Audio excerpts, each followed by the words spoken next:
La sessione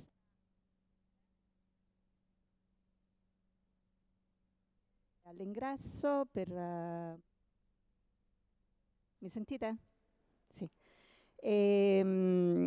Ovviamente alla fine ci saranno le domande del pubblico e potete fare le vostre domande sia in inglese che in italiano, non c'è assolutamente problema. Well, we can start. Welcome everybody, thank you for being here.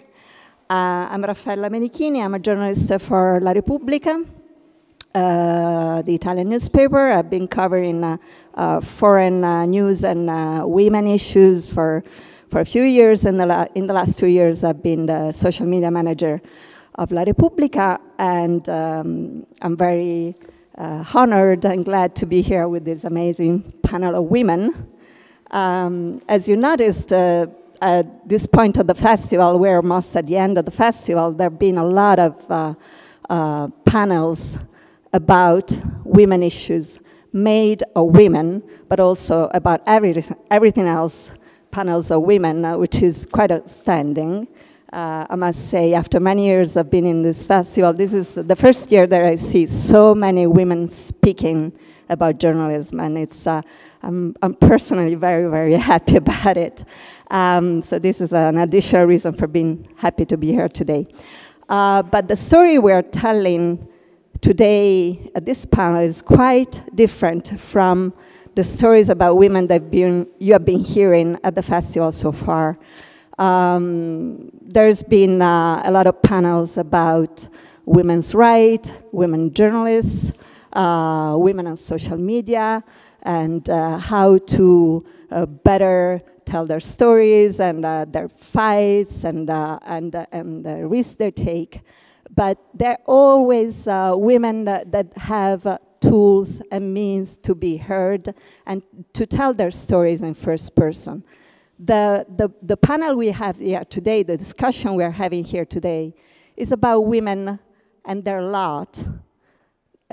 Quite the majority of women in the developing countries that have no possibility, no options.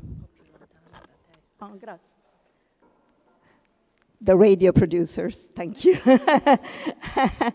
They have no possibility to be heard. And they live in countries and in areas that are also difficult to reach. And so the work of journalists to tell their stories is also very difficult. So it's quite a privilege today to hear the stories from journalists and humanitarian operators that had the chance to go and research and talk and live with them.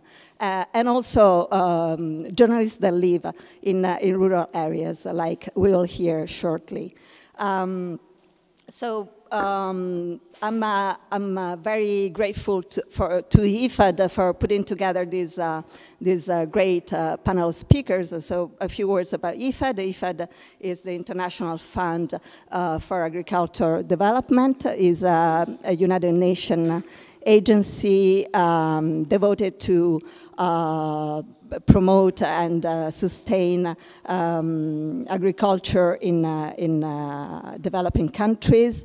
And the idea behind their work is to empower the local communities rather than parachuting aids from outside. So to create projects in a way that they can sustain themselves on the longer term. According to, sorry about that. According to IFAD statistics, I'll give you some number, women in rural areas in developing countries control less land than men, have limited access to inputs, to seeds, to credits, and less than 20% of landholders are women. And even if they make most of the income in their family, they don't have control over their money, they don't have control over how the house is managed, and they don't have the technical facility or the education to access communication tools. So it's very hard, if not impossible, impossible for them to be heard, but also to connect with each other. Still, their stories are the ones that need to be heard, and that's why we're here today, so I'm going to shut up and present our speakers. Next to me is Caroline Namara. Caroline is a radio journalist and a social worker in a remote rural area of Bushenyi in Western Uganda. And she works at Radio Bushenyi as a presenter in family, children, and farmers programs. And also she's, recently she supported a Farm Radio International project in her community, which is working with 40 different women's rural groups. Their interactive programs, and Caroline will tell us about it. And next to Caroline, we have Thien Lei Win from Thomson Reuters. And Thien is a food security correspondent for Thomson Reuters Foundation.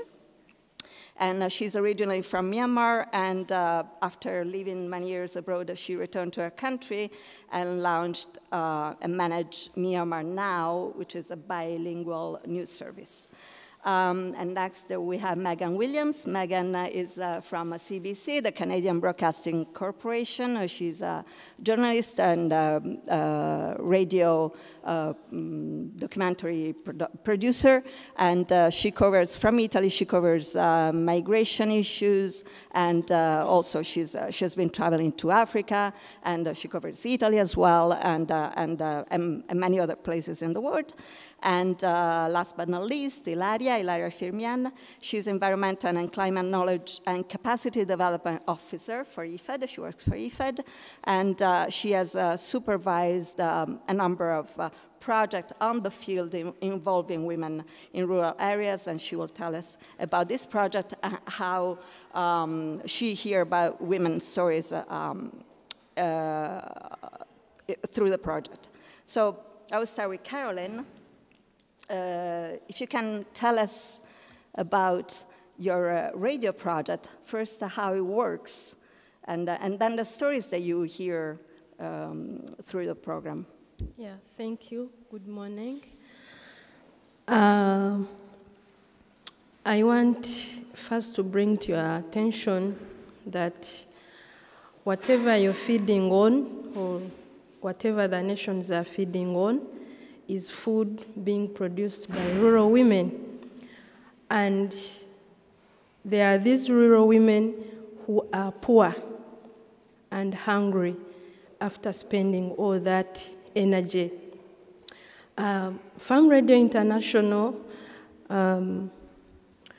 implemented a project funded by IFAD, and how we did it is that we looked for 40 women groups all over the district. And what we did, we bought for them radios because we wanted women to listen to the information being aired out on the station. We bought them phones. You know, in developing countries, information can only be passed through radios, especially in rural areas, because they don't have TVs, they cannot access internet, so it's only radios. And mind you, rural women don't own radios, they are owned by husbands. And so what we did, we said, let's buy radios for those farmer groups. So I would have agricultural extension workers come to our station, pass on that information, and then groups, those farmer groups would sit together, listen to the program, and then discuss, then practice the knowledge onto their farms, and others would, discuss, get some issues. If they are not clear on certain issues, they use the phones to call on the station and to ask, I didn't understand this, how can I do this? And then another thing would facilitate the agriculture extension officers to go to the field, to meet the groups, to see what is happening, to get hands-on practice. The extension workers would say, do this, do this, do this. And from there, they would also work together like a group. Because you see, in Africa or in Uganda, they use labor-intensive technologies. They have hoes. It takes a long time to get an acre of land, to till an acre of land. So they would work with groups. Like today, we would go to Raffaella's field, we dig. Tomorrow, we go to Carol's place, we dig, so that they can, share the information and also see how to expand their fields. And another thing, it would help them also to bring out their issues, because they have issues, gender issues, they have health issues. So the program actually is helping them to bring out rural problems, challenges. Like I've told you, someone is using a hoe to plant beans. So this is a small hoe. It will take a very long time. And he's also trying to plant seeds. She uses her mouth, because you want to calculate how many beans will you put in the hole. So you're like, two. At times you put there 4, 6, and you see it will not work well. And then another thing, how about the pesticides that was applied on the beans? So, we were trying to bring together all that information. We bring the agriculture extension officers, teach all that. So that is how our program is working. But basically it brings out voices for the rural women to say, their challenges, and also to help them develop or practice better on their farms. But besides farming, there are also issues regarding you mentioned gender issues. Yes. So also their life in the community and their life in the family. Does it come out in the program?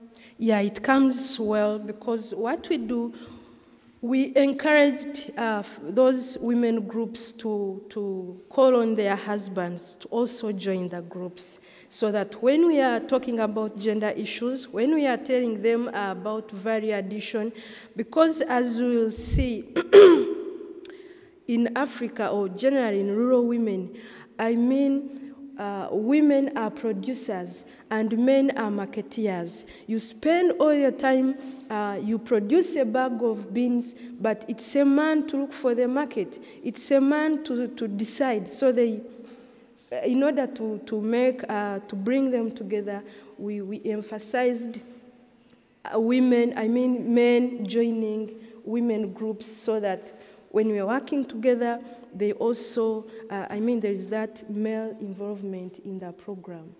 And what's the impact on the community, the role of women? You see a change in that? Yeah, so it is very much, so much has changed. Of course, with that information, knowledge got from the extension workers, now women have improved their productivity, and now they are able to, to own the radios, as I've told you. At least they are able to listen to the programs, and then they put it into practice. And by the way, because now women are seen as productive, men are joining. They are happy because the harvests are very nice. Yeah. So thank you very much, Caroline, and we want to hear more about it later in the second round. Oh, okay, and of course, if the other speakers have also questions about it. And I will go to Thin. Let's change continent, go to Asia. And you have been working in projects with rural women. Can you tell us about examples of what you've seen? Sure, thanks. And yeah, I could just sit here and listen to Caroline the whole hour. And before I start, actually, I'd just like to say thank you to a few men who are in this room. Thank you for coming for whatever reason that you are here, because sometimes when we have these discussions, I feel like we're preaching to the converted, and it's so hard to get men interested in women's issues, especially in rural women. So thank you, whoever you are. Yeah, so, you know, changing continents, talking about Asia, specifically Myanmar, where I'm from. Has anybody been to Myanmar? Birmania? No? Okay. So it's a small country in Southeast Asia next to Thailand, China, and also India. It's been a very closed country for a very long time because we've had a military dictatorship for almost half a century. So the stories about Myanmar has always been very black and white. It's always been about, you know, the military and the people, and focus has always been on cities. So I went back to Myanmar in 2015 to help set up a bilingual news agency, and then I took a sabbatical, a 9-month sabbatical, and me and a really good friend of mine, we started a little storytelling project called The Kite Tales. The whole idea was to try and break down the stereotypes about rural areas and rural women and Myanmar in general. And because, you know, when we write about rural women, it's so easy to feed into the stereotypes of rural women as helpless, rural women as not, you know, victims of the circumstances, you know, just victims of rape, trafficking, poverty. Yes, it is extremely tough. It is extremely, you know, they are marginalized, but they are also extremely resilient. And I think it is important to bring that point out, because otherwise, you know, they will always be seen as people that need handouts, and their voices will not be broadcast. You know, it will be somebody else speaking on their behalf. And we wanted, you know, like what Caroline has done, to speak to them. And I just want to give two, you know, examples, I guess, quick examples of about how resilient rural women can be. One is about this grandmother in this remote hills called the Naga Hills. It's in the west of Myanmar. It's bordering India. Extremely remote, extremely undeveloped, and the Nagas have this, you know, reputation as warriors, and they were known very long time ago as headhunters. Infrastructure is extremely poor. You know, they've only started getting electricity and running water a while ago, and we interview this old grandmother who at first glance would just be a poor woman from a rural community. But, you know, in the course of 2 hours of us sitting and talking, she told us how she used to be a tattoo artist and show all the tattoos on her body. She sang us a song about traditional Naga culture, you know, and she regaled us with the adventures that she's had in these hills. She was never allowed to go to school. She can't remember how old she is. She thinks she's about 100. We think she's in her 80s or 90s, but, you know, time is slightly irrelevant there. And, you know, while we were talking to her, I mean, the literacy rates in Myanmar nationally is quite high. They're about 80% or so, if I remember correctly. But the literacy rates in Naga is very low, and it's even lower for women. They're like 25% literacy rate. But for women, it's only 16%. It is shockingly low, partly because they were not allowed to go to school. So this grandmother, you know, has become a champion of women's education. She made sure her 2 granddaughters go to school. And her granddaughters were sitting while we were doing this interview, and they were like open-mouthed, listening to their grandmother. And afterwards, they turned around and said, "We never knew this was what grandma used to do. This was her life." Because, you know, and it was a lesson for us also that there are generation gaps, even among rural women. And there are stories that we need to help tell, you know, in as many creative ways as possible about what amazing lives they had, how resilient they are. To a different part of Myanmar, this was into the east, so bordering Thailand, we met this young woman called Iris. She had never left the town that she grew up in, a small town, but then at 21, she crossed the border illegally to Thailand to help set up an exiled women's rights organization. She literally dodged warring armies on different sides. There were quite a lot of, you know, armed groups in the border area. You know, she trekked for days in the jungle just you know, her and an older woman. And when she finally got to the border town in Thailand, bordering Myanmar, she sold recycled plastic bottles to raise funding for this women's rights organization. You know, and then they did that for a couple of years, trying to detail women's issues from their home country, from this border town. And then she came back to Myanmar when the country started opening up. And she wanted to register and set up the organization in country because it was an exile organization. And she wasn't sure how to do it. And with her and a couple of women, they came up with this idea to organize a female-only football tournament. And their team won the championship. So they started chanting the name of the organization. And that's how the organization became well-known within their own community. You know, so to go back to my first point, yes, there is marginalization, there is a lot of issues. You've heard from both Raffaella and Caroline about the difficulties women face. The discrimination is structural, but I think we also need to rethink our perceptions of rural women and how we feature them. Thank you. Thank you. Thank you very much. Yeah, that was really interesting. It was like being in Myanmar and seeing these things with you. It was so vivid. So Megan has some recent stories to share with us. So she spent a lot of days on a boat with the rescue teams, the Aquarius boat, with rescue teams for migrants in the Mediterranean seas. And recently also she spent a week in Senegal, covering stories of rural women. So she can you tell us about this? These stories? Yeah, I will. I just first of all want to say that as a journalist, and I've been a journalist now for about 25 years, I have come to the point where I am consciously a feminist journalist, and by that I mean feminism, seeking out women's stories, telling women's stories, affects everything that I do with the story, from the story angle, from how I choose interviewees, from the time that I dedicate to the women and men that I interview, to what Thin talked about, portraying women as more than victims, especially even women in the worst of circumstances, such as the women I interviewed on the Aquarius, who had been through human trafficking and sexual violence. And also addressing the inherent power imbalance in the interview process. You know, I think about that, subtle ways that I can change the dynamic of me coming in there, the expert, the person, you know, who has the power, who has the access to all sorts of communication channels, and trying to give as much power, lend as much power, I should say, to the person that I'm interviewing.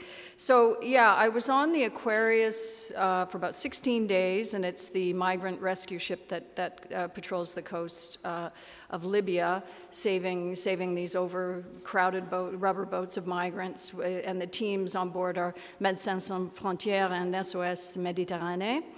And most of the people rescued are men, about 70%. Most of them are young men from sub-Saharan Africa, but more and more women are coming. But despite that, I really chose to focus on women's stories, which I often do for a couple of different reasons. One is men are overrepresented in everything generally, and so I you know, if I can, I try and focus on stories that don't often get told. And then the other reason on the Aquarius that I chose to focus on women is their reasons for migration are different than men's reasons. I mean, people are fleeing war, men and women, and extreme poverty. But what has become clear to me over the years covering the migrant issue is that women leave places, almost all of them, in fact, all of them, for gender-related issues. Gender-related reasons. They're escaping forced marriages, they're escaping abuse, they're escaping loss of income after being abandoned by a husband or boyfriend. Rural women who lack economic power, lack choice, and so that often is what is the ultimate push for them to migrate.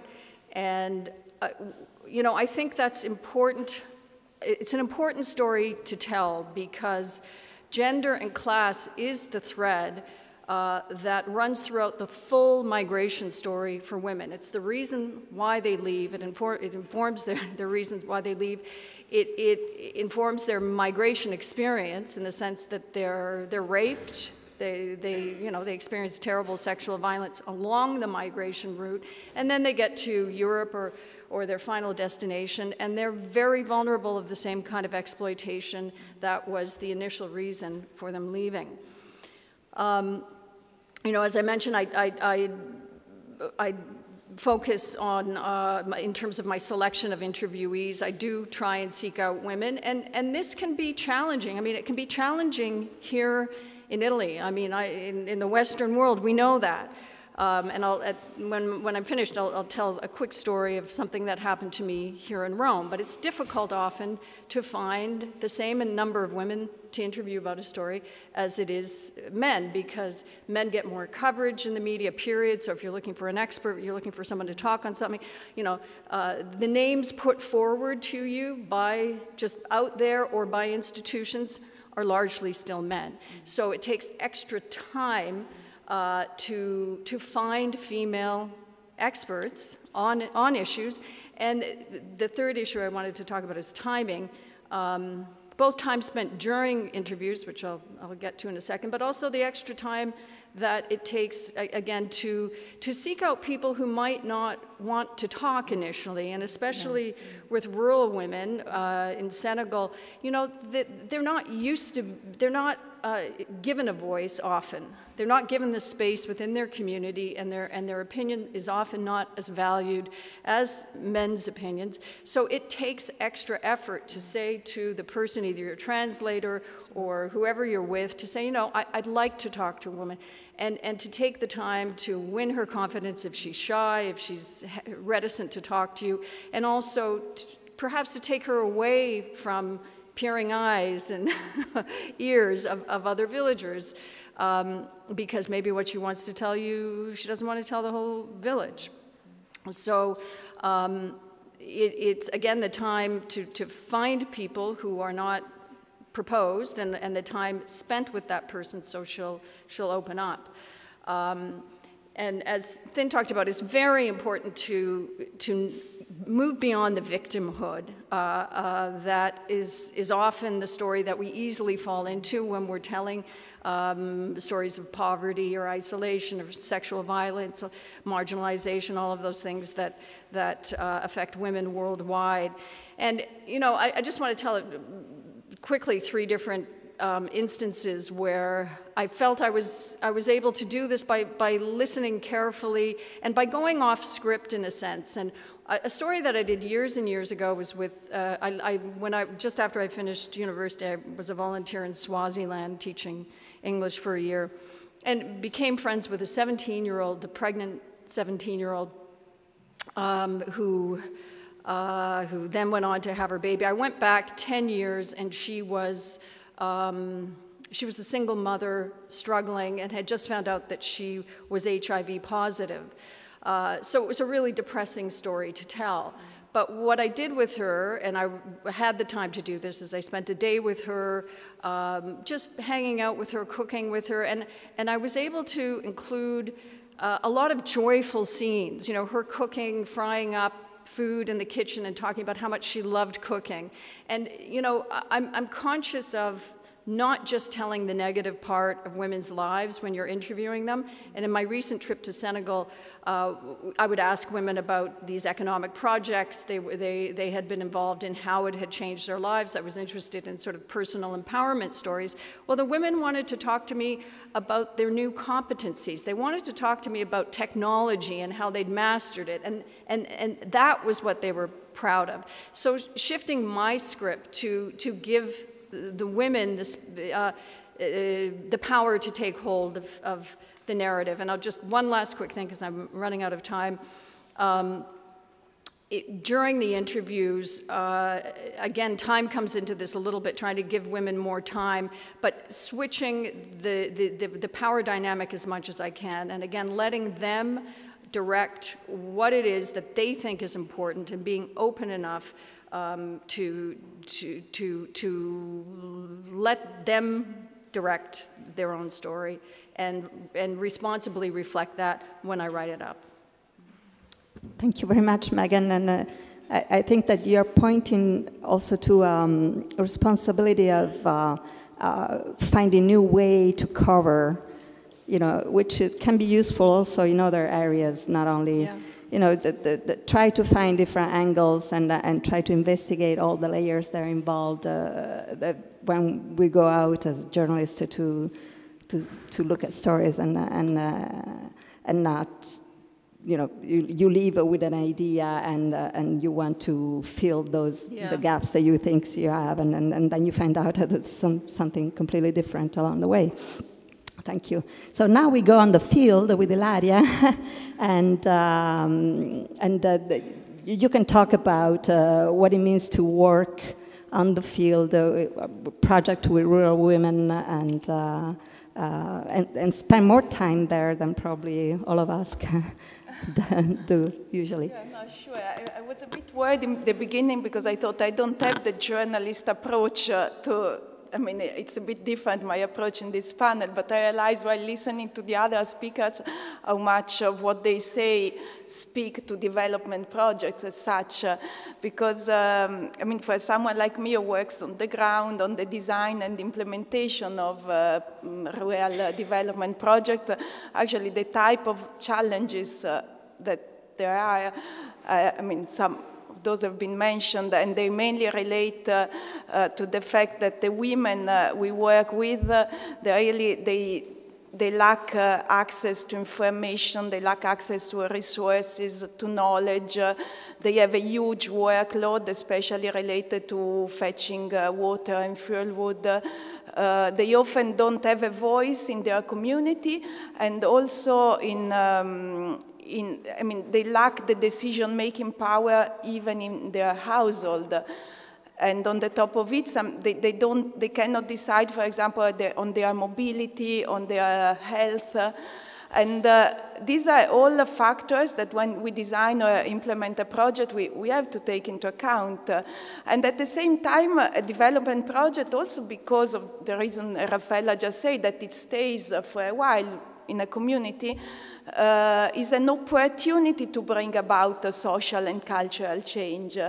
So whenever a project finds a way to challenge the existing social norms and culture that are those that influence the distribution of power and resources, I think this is a big opportunity. And I'm thinking of some of the examples that Thin gave. And in the end, there are a project that can support women to facilitate them paying the fees for schools for their children, for their daughters in particular.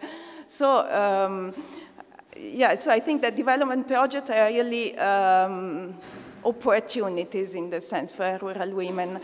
And for this cultural change to happen, we know that culture is something that is not static, it's dynamic, but it's also difficult to challenge. And so the approach that IFAD tends to take when dealing with this issue is always we start from listening to women's voice.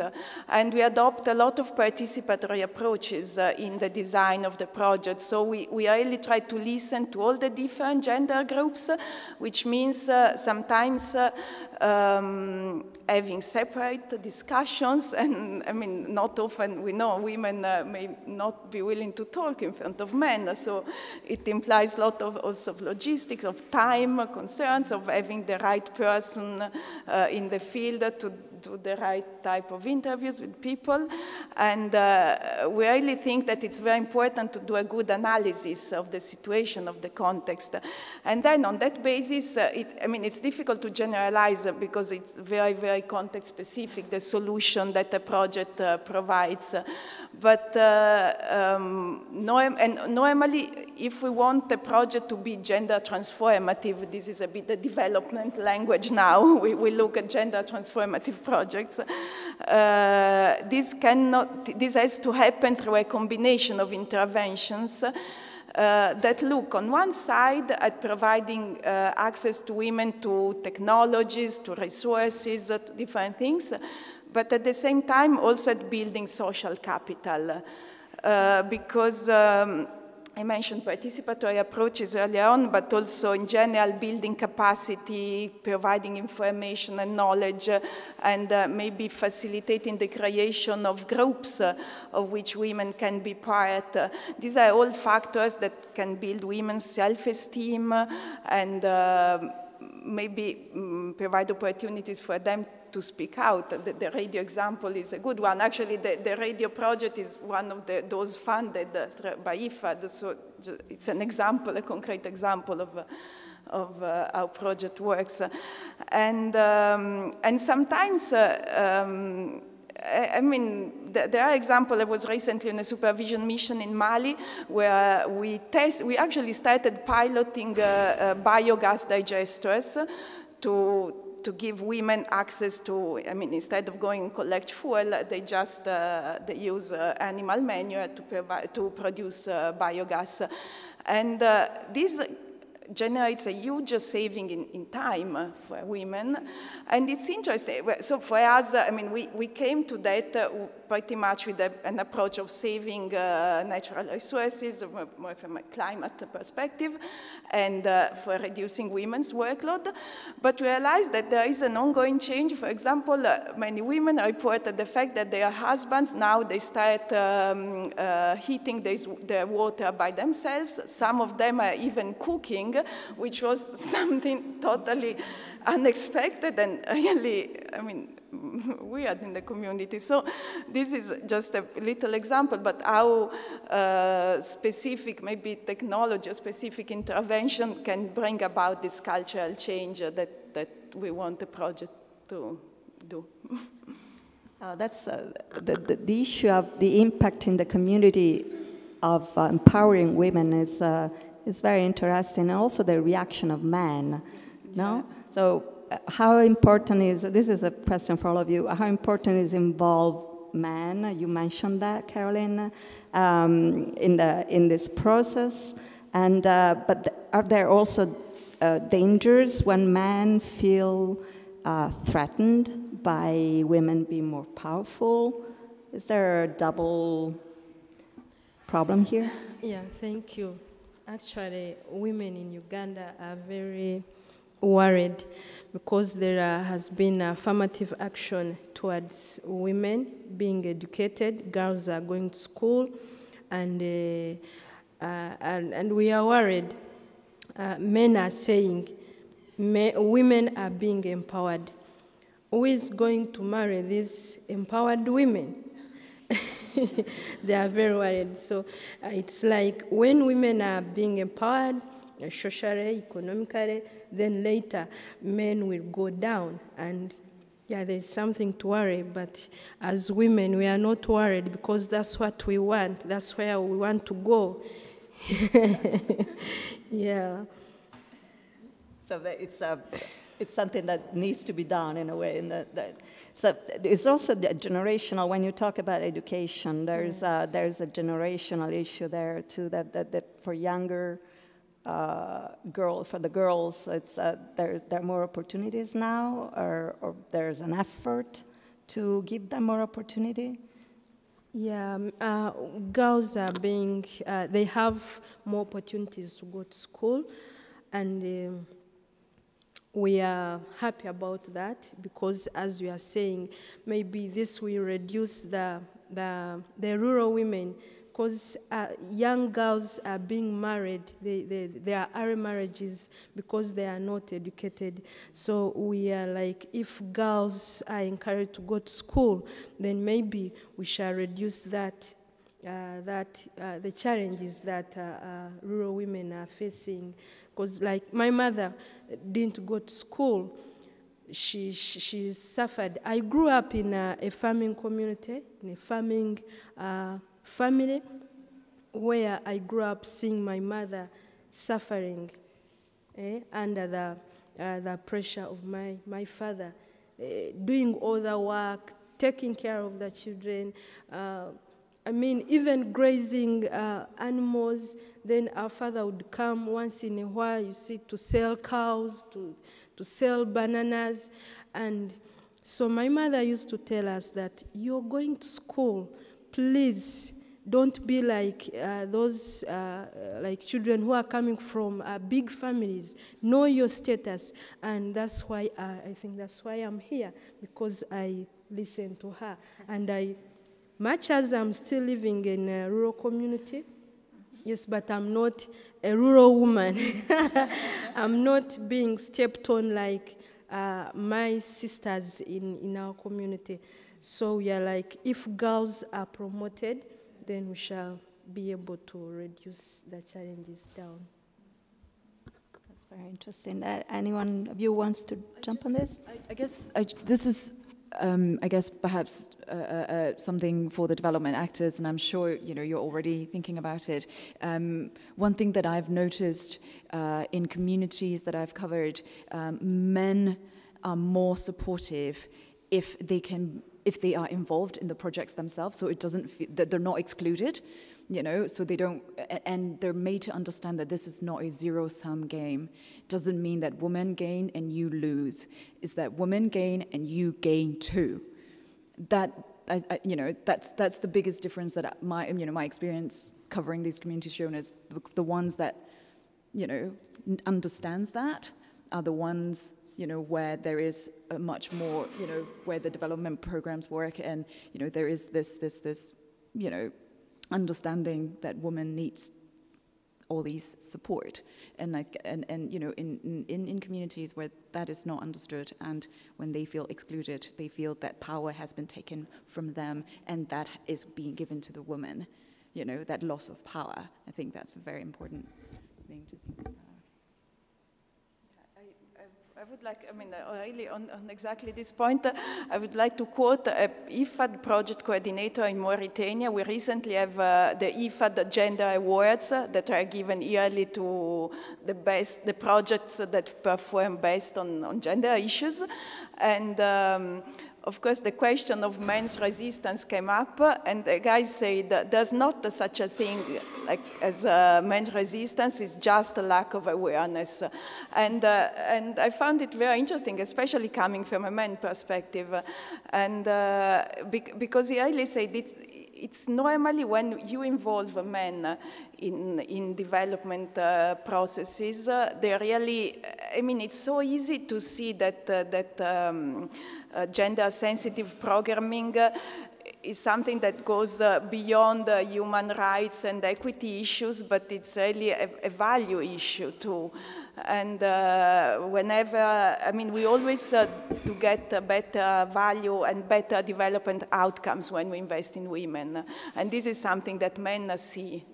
Especially, if we need a bit of time, it's like I was saying before on cultural changes, we need time, but this is something that is evident, it comes up and men see this.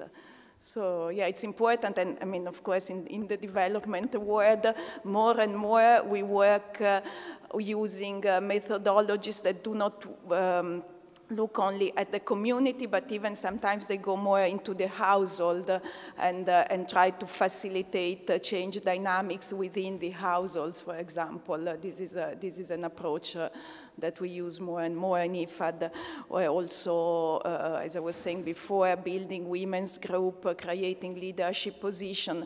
And one thing that is also interesting for a development project is that normally you are able, over the course of the project lifetime, to identify role models, and they play an important role in small communities. I think Caroline has a lot of example in that sense, also on those who start speaking at the radio, and then more people follow.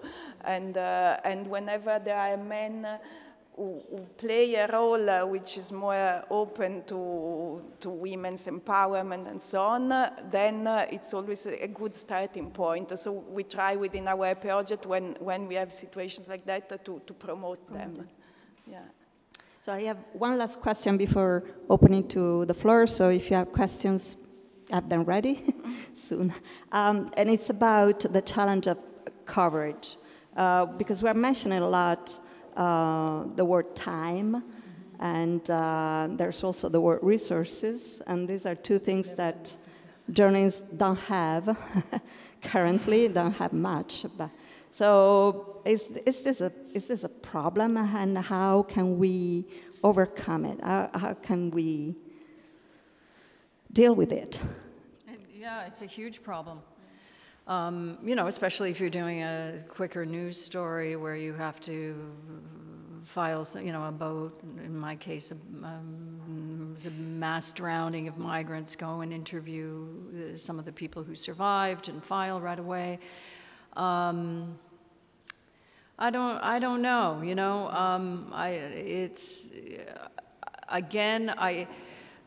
the only thing that I try and do to compensate for lack of time, because you know, you have to cover the nuts and bolts of who the person is, what his or her story is, all that sort of stuff in a short period of time, get their spelling of their name correct, their age, the village they came from, like all of that stuff, and that, you know, that takes a time in itself, and then get to their story.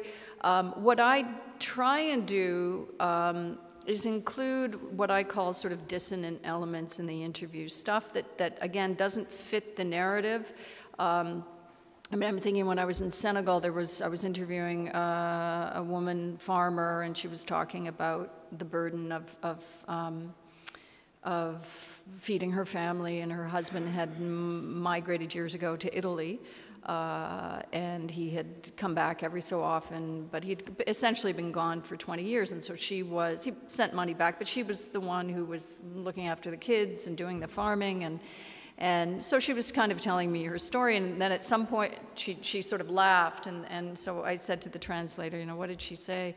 And he said, oh, you know, she wishes she could be driving a truck in Italy. And, you know, it's just like a little detail, and it didn't really, you know, further the story in a way, but I include those things now because, again, it's a real live person who, and it caught her yearning for a larger life and for being left behind. And in a way that if I had focused on, you know, she has to harvest X number of onions every, you know, it just, so that's what I try to do, is just listen for those little things that are outside the box, or whatever you want to call it. Yeah, I guess in Reuters or Thomson Reuters Foundation, we call that color, you know, it's a journalism term as well, where we try to bring out the human person beyond just the statistics and the numbers, you know, just get a bit of color. One thing that I like to do if I'm in a rush and have to, you know, submit a story is try and get at least one or two personal details and colors. Sometimes, you know, like 99.9% of the time, I always end my interviews with anything else you'd like to add, anything else that you'd like to say, because then I am not asking the question, I'm giving them a chance for them to tell me what they want to tell me. And that can be very illuminating, because it has nothing to do with the interview that I've just done. It's something that they want to tell me. And I guess, you know, continuing with the victimhood and stereotypes and the time and the resources thing, you know, that's ever decreasing as we speak. And, you know, one of the things that I guess that can be done in a way, like what IFAD has done, was to bring somebody like Caroline, you know, here, so that we can, instead of us going, you know, we could hear what it is like, because it's becoming so much more difficult these days to go into the fields for journalists. It's, you know, journalism is being squeezed from all sides and angles, and I feel extremely fortunate to still be able to do the stories in the field when it should be done. But if not, I think there's a role that development actors like IFAD and other agencies to play, to, you know, bring the journalists to the people, or bring some of the people to the journalists. Obviously, there's a fine line in terms of, you know, how do we still keep it ethical? How do we still keep it journalistic? Because one of my biggest concerns is that journalism is becoming a profession only for the privileged. It's becoming so, you know, journalists don't get paid very well. These days, internships and, you know, job placements, you don't get paid at all. So unless you have somebody that can subsidize this job, you become, you know, you give up journalism because you cannot make money out of it. What then happens is you know, or you don't have a master's degree anymore. You start having these paper qualifications that needed to become a journalist, become a very exclusive club. You go to the same type of school, you come from the same type of background, you start seeing things in exactly the same way, and you miss out on so many stories and nuances, and women's voices, especially rural women's voices, could be one of the things that will be sacrificed as a result. Thank you very much. Any question?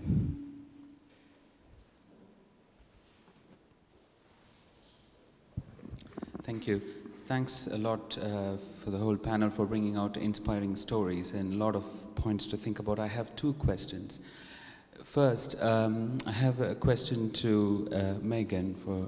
So in your experience, how do you write the nuances between men in the Western world and in the rest of the world, where we see this rural empowerment and role of men and women, and how men support women and all those things. In the Western world, education, yes, greatly helps, but still there is one point, unconscious bias, and education helps everyone as adults to tame the wild, but sometimes some people, they don't tame their wild. So there is still tension in the Western world. It's just not being shown explicitly like in the other rural areas, for example in India or Africa or anywhere else. So how do you bring that nuance in your narrative as a Western journalist? I just want to make sure I understand your question.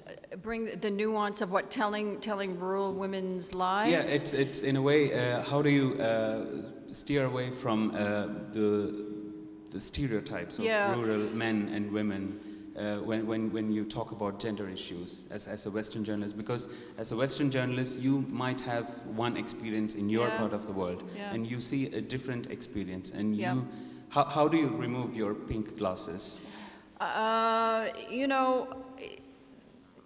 It's by trying to be aware constantly of my own internal bias as well, like it's there, and this idea of so-called objective journalism it's a fantasy, right? We're all people coming from our own personal experiences, telling stories the way we see them, and often the way that's been imposed,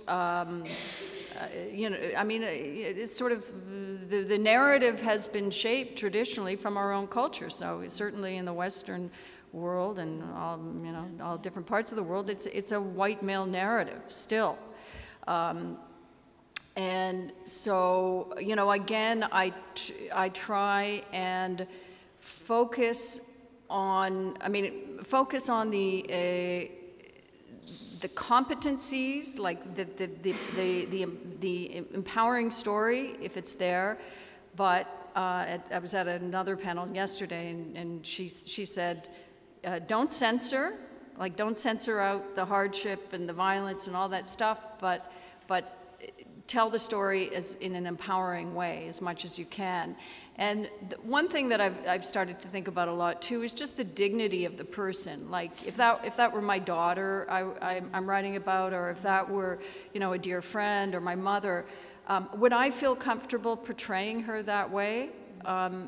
Just like personalizing it. And again, in this sort of objective journalistic model, maybe that's not kosher, maybe, we're not supposed to do that, but I do it because, we all deserve dignity in our stories, and I think, okay, if she could read it, like oftentimes they can't read it or understand it, but if she could, would she feel comfortable with how she's portrayed?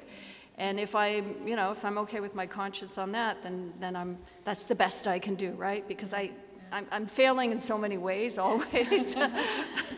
Thank you. And a quick second question to Thin and Carolyn.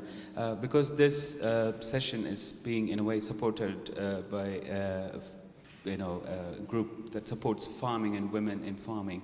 How is the cultural evolution of women being landowners in your countries, and especially with climate change and a need for the role of women in climate mitigation.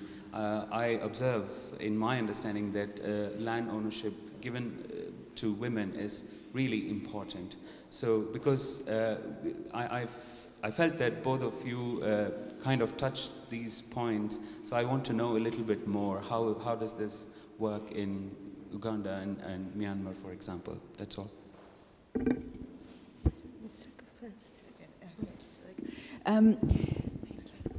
Women owning land is still a big issue in Myanmar, not just in Myanmar, to be honest, the rest of the world, lots of parts of Asia. Part of it is, sometimes it's community, indigenous laws and practices that prevent women from owning it. Sometimes it's the government laws that put onus, administrative pressures on women to show that they own this, they own that, and it's still a big problem. There's a huge landlessness in Asia, in Myanmar as well, and women, tend to bear the brunt of it. There's still a lot more to be done, to be honest. Yeah, I mean, it's nowhere near where we would like it to be, and a lot of the IFAD, as well as so many other organizations. I know in Myanmar, they even have some of the legal aid groups that are essentially working with women, to become more literate in terms of legal terms. What documents do you need to show? Just a household registration form, or what else do you need to show to, to be able to start owning land and doing it? There are lots of projects going on, but I would just say we're still only at the very, very beginning of trying to actually give land to women. There's still a very long way to go. Yeah, thank you.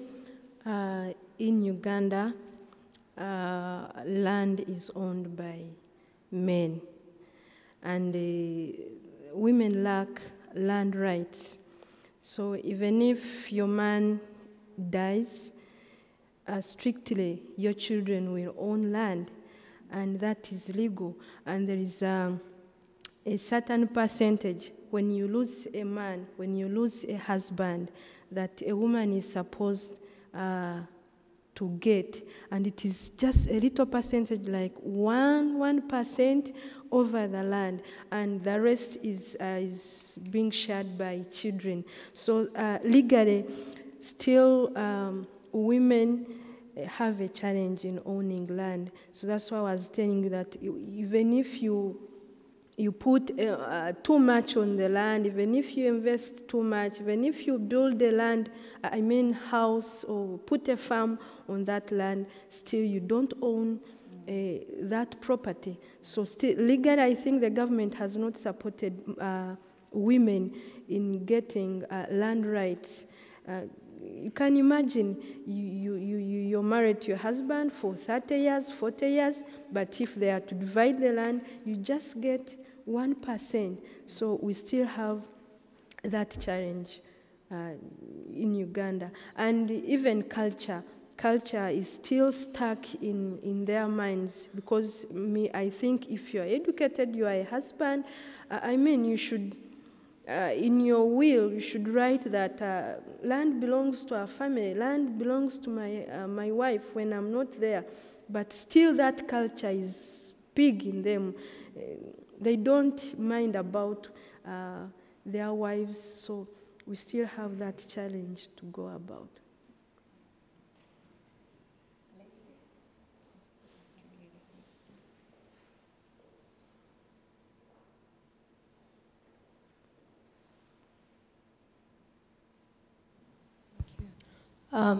Thank you. First of all, let me thank you all for being on this panel and for sharing your stories on telling women's stories. My question, I have two, but somehow I think the first one's been answered, but let me ask it if there's an addition, maybe it can also come across. I'd like to know how you feel about how to tell women's stories without falling into the trap of reinforcing stereotypes or alienating men.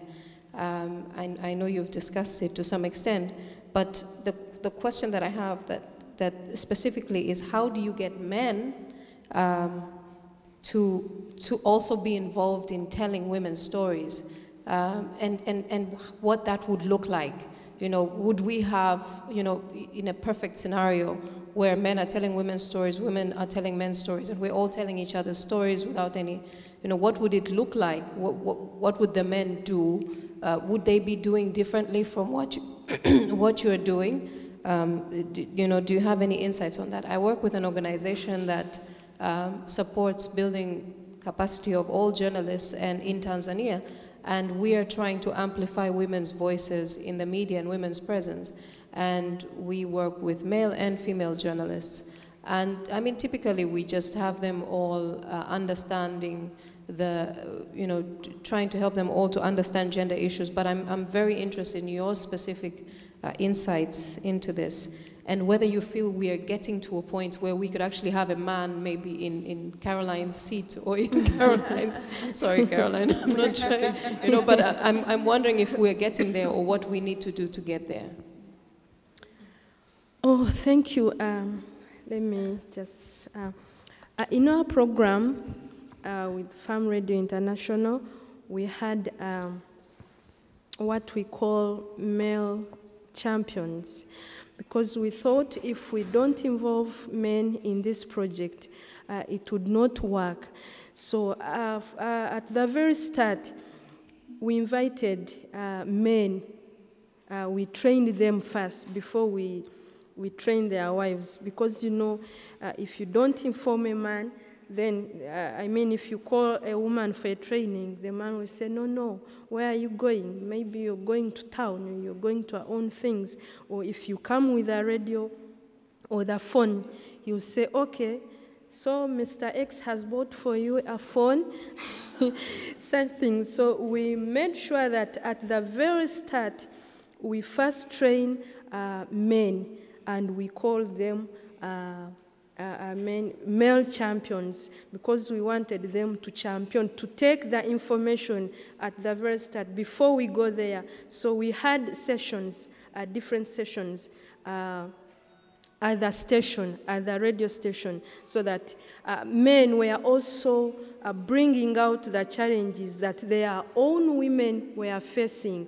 And actually, one of the female called Paul was giving a testimony how he used to, how he stopped his wife to own a phone. Whenever someone would call, maybe from a woman's side, mother, or father, then Paul would bring the phone to the wife. Hey, your mother is calling. After calling, then he takes away the phone.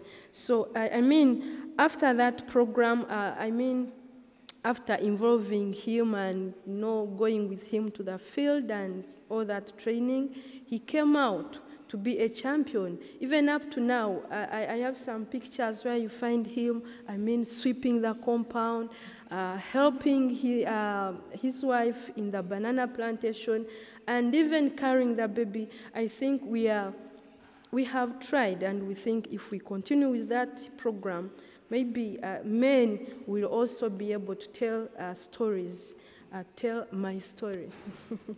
Yeah. Yeah, there's sort of the carrot and the stick. And this is the carrot, and I think it's important to do both in terms of the stick, although I shouldn't even call it that. But I think, one of the, a big issue that I've had over the years covering Italy, again, is underrepresentation of women, which is just everywhere. You look at the news, it's a global issue, but it's particularly visible in Italy. And I've done different things. One is certainly as editors is when you send someone out is say, make sure you come back with quotes from men and women. And that's not going to happen with every single story, but just to say that's the basic standard. Like, you're doing nothing special by doing that. You just need to do that.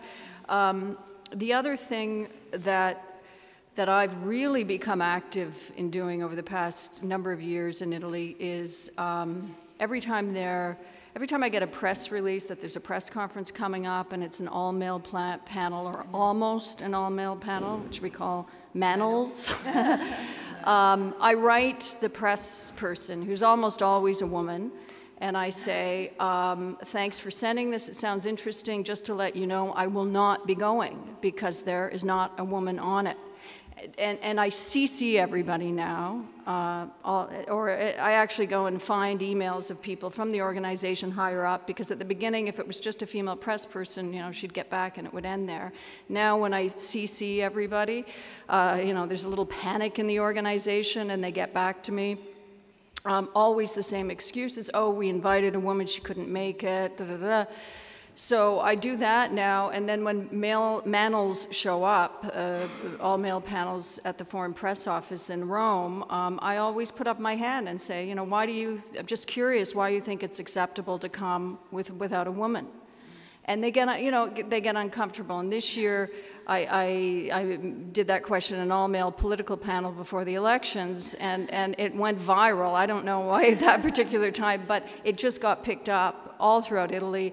It became a news issue, and it's sort of, you know, and I, you know, I don't know if that, you know, there's a radical cultural shift since then, but I do know that a number of female journalists have told me, you know, that particular party or various organizations that would show up with all men now always make sure to put a woman, because they don't want to be embarrassed. So those are strategies that I've done as a journalist, is, you know, kind of public shaming. I guess very briefly sharing an experience, you know, when I was running that news agency in Myanmar, I had both male and female journalists, and I always, like, you know, what Megan said, one of the things I did is, please see women's stories as not the domain of women journalists, yeah? You need to cover women's issues as well, because there is this perception that if it's a woman's issues, women need to cover it. It's a soft issue. It's not political. It's not market. It's not commodity. You know, it's not important. And I had one of my staff members who came in and said, I actually want to do a story about this young girl who became a prostitute after, you know, the family had a serious you know, financial difficulties, and the mother needed money, the father wasn't around, of course the son had to go to school, so the daughter has to give up her virginity for a few $1,000s, and that's how she became a prostitute. But she got really scared when, I think it was her mother who became HIV positive. She got really scared and she stopped, and then she tried to look for jobs, and she's now, you know, working as a sales assistant at a shop, and she earns a lot less money, but she thinks this is much better, you know. And it was in a sense a desperate story, but also it's a, you know, she empowered herself to doing it without any man or any other's help. And I supported him to do that story as a man. This is great that you're interested in it, and because he became a father and he had a daughter, and he thought, if it was my daughter, you know, and so it took a month, because it took so long to get their trust, gain the trust, and, you know, asking questions like, what was it like? You know, how sad did you feel when you were told this? What did you feel when you were coming back from meeting this old man? You know, it took a whole month, and, you know, that story won awards.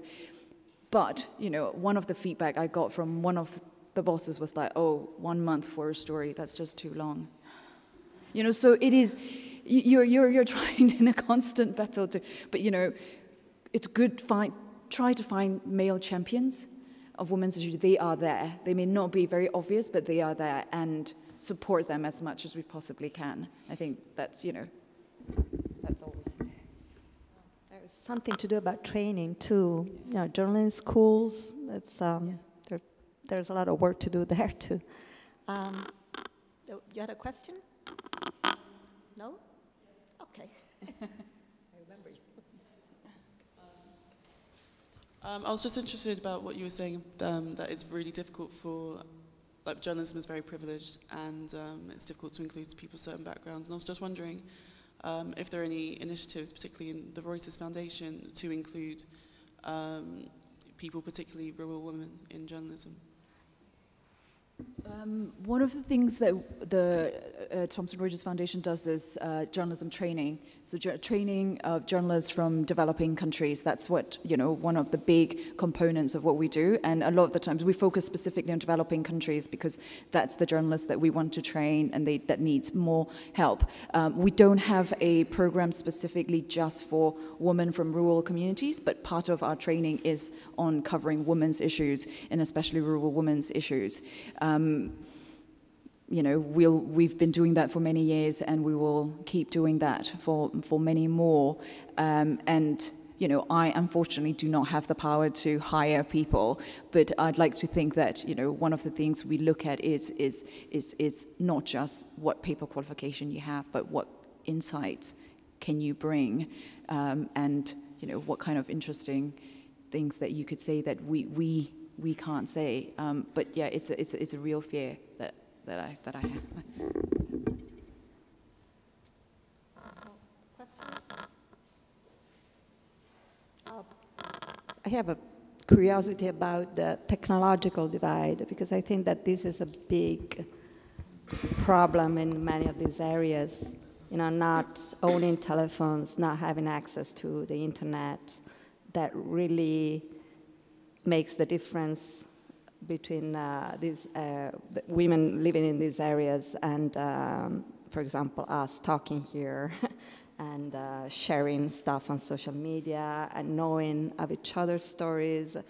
So in terms of awareness of what their rights are and what other women are doing around the world, that's probably a big issue. Not having access to information in a direct way. So is there anything, any project focused on that can make a change? I don't know. From this perspective, I cannot talk about, we don't have project asked on communication, but in our experience, rural radio in some remote area, a very effective mean of communication. And that, I work specifically on climate change issues, for example, which is a topic that on which people need to be informed, and in many projects, rural radio work well. It's true that access to telephone I think is not as widespread as people think in Western world, because there are many areas of Africa in particular where, yeah, maybe they are there, but depends. And but rural radio, I think, are very effective. And yeah, I think we have many experiences in which we see how they really work well for disseminating information. So I think there are opportunities for sharing information also related to human rights and these topics that are less, on which IFAD doesn't work directly. But yeah, I think it helps women to make an interactive agriculture sessions or programs on the radios, and because with this technology, radio and phones, a woman is able to call. You get feedback from the village if you have a program on the radio and you are talking about irrigation or any other modern method of farming, then a woman is able to use a phone to ask or even to inform about what they are doing or what they want to do or what you can help, maybe. And as I've told you already, we've been using phones. Like they sit together after listening to the program, then they discuss, then they also call, they call to the station.